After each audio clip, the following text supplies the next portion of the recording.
Well, gentlemen, congratulations. This movie is kick-ass hilarious. I loved Good. it. Loved it.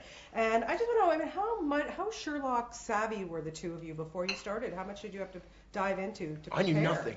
I'd seen a couple of the TV shows over here when I was a kid, but the joy for me was going back to the books, and learning as it evolved. I knew less than nothing, but I know that Guy grew up on those stories and then started cracking books. There's an expert, the North American expert, Leslie Klinger. He's actually a tax lawyer by trade, happens to live in Malibu, so I drove up the coast and spent some time with him. And the more Jude and I researched the original intention of Doyle's description of Holmes and Watson, the more perfect it became to be interpreting them. Reinterpreting them for us was actually more of a return to their original descriptions. Okay, so you guys, the chemistry between the two of you was spot on. I mean, just fantastic. Better than some of the female-male parts I've seen you guys with on screen. Seriously. What was it? How did you guys bond so well, and how did you connect? Respect, I think, initially. Truly.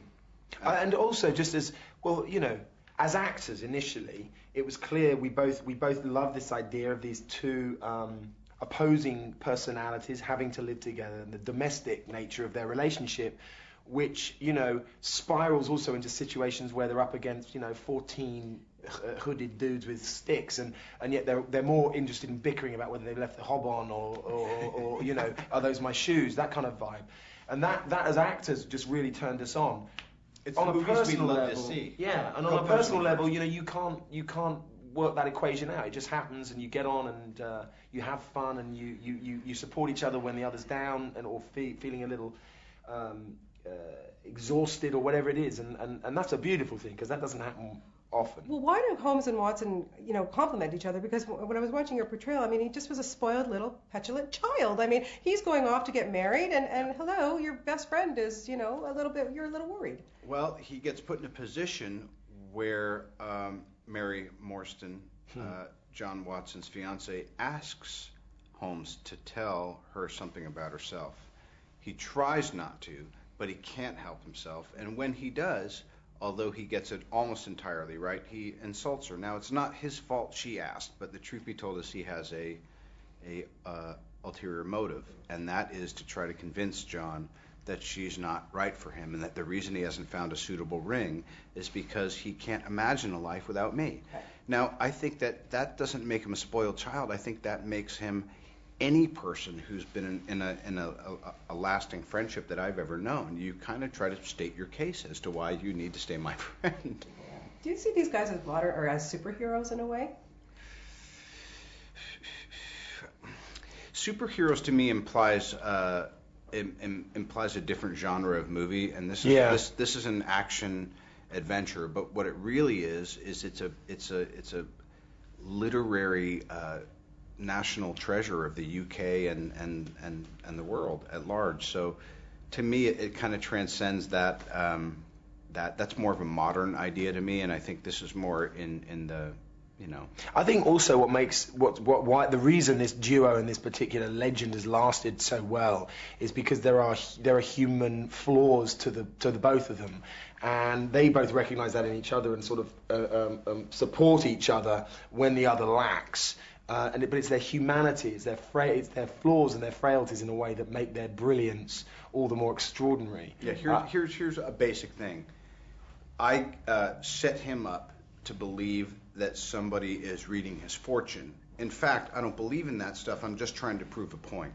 He then asked for the money that, as a gambler, he bet on me for the fights that I go have, and I give him his winnings. He then go and shows me that he's not afraid to marry this girl by buying a wedding ring. And then he boasts that he has a little change left over, and I ask him, do you want me to hold on to that for you? And he goes, I'm fine.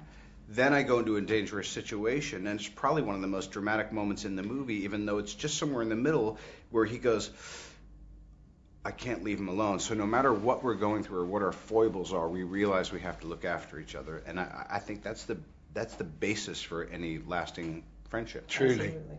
Very physical film. Where you got, like, I mean, it was just fantastic to watch those scenes. I hope you guys came out unscathed and not bruised up. And how did you handle it? Well, the fun part of those is that it means that you keep yourself in good shape and you take them seriously and you have as much fun to make sure they look real and as you can, but equally, you also have to pay attention. Just you remember when to block. And you gotta have a little fight in you. You have to be willing to be more aggressive than these stuntmen who are just so used to getting banged around, and they're kind of wondering what you're made of. Yeah, truly. That said, the truth be told is we were waking up, and by the time we were shooting the stage work in New York, we were waking up at 4:45, and if I was challenging him, hey, why don't we go bang out a workout before we go to work to shoot the action sequence, he'd be like, oh, I'll be there. And so pretty soon we were meeting each other earlier and earlier for workouts. One day I don't know why, it was like the sun wasn't even up and we were lifting crazy, and he went, ah! And then for the I did my neck in that for the next 3 or 6 weeks, we were doing fight scenes, and he was like, I'm fine, I just can't turn my head. Did you adapt okay to your nickname, Hotson? Because I totally agreed with it. Do you? I don't know, I was too busy getting used to my tash to really take it at all seriously. Have you ever seen a guy adjust better to a tash? I saw him without it afterwards, and I was like, that's not my Jude. How do you really feel about Hotson? Is it embarrassing, or is it kind of... I think it demeans the approach, the serious work I put into keeping this man terribly, terribly believable. You're both Hotsons as far as I'm concerned. You Thank did a fantastic I'd like to at least get a side Hudson. Thank you. You got one for sure. You guys were fantastic in this movie. Can't wait. Lots more, I'm sure, will be coming your way. Thank you very much. Thank you. Great to talk.